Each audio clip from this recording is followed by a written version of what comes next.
entities or individuals that wield power. And so when I say that being independent and being a state auditor is just about infrastructure, it's just about resources, it's not. It's also about changing a mindset in New Mexico that's been very difficult.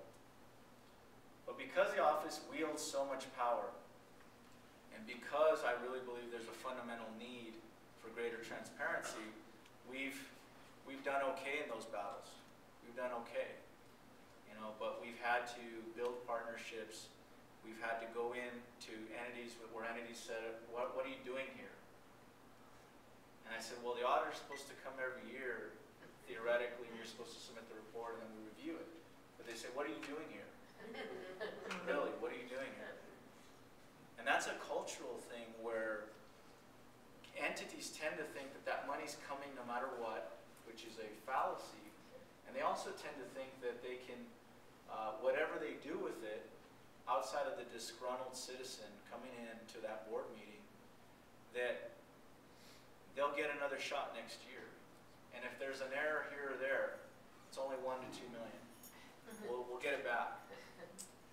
And so educating governments and educating institutions and citizens with influence and power has been an issue, because some of them say welcome, but then some will say, well, welcome so you can go after that guy.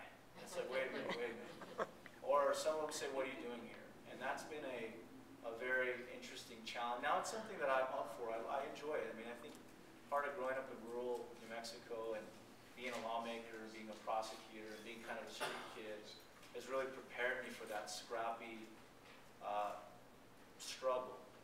And all my auditors get behind me and they're like, thank gosh you're dealing with the politics and you're dealing with the legal battles that are going on. And I'm saying, you guys are the bright ones, just audit. If we get it, we go in there, just do the best you can, create an independent report, we'll get out and we'll go to the next battle. So it's been but I appreciate the question, but that is the truth. It's been a phenomenal challenge. But for every complaint and crank call or threat we've got, or an elected official telling me we're gonna teach you a lesson, there's been hundreds of citizens that are saying, thanks for coming by.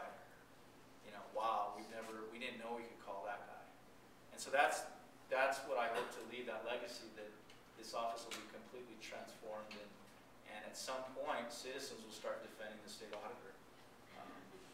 That's a vision, but I don't know.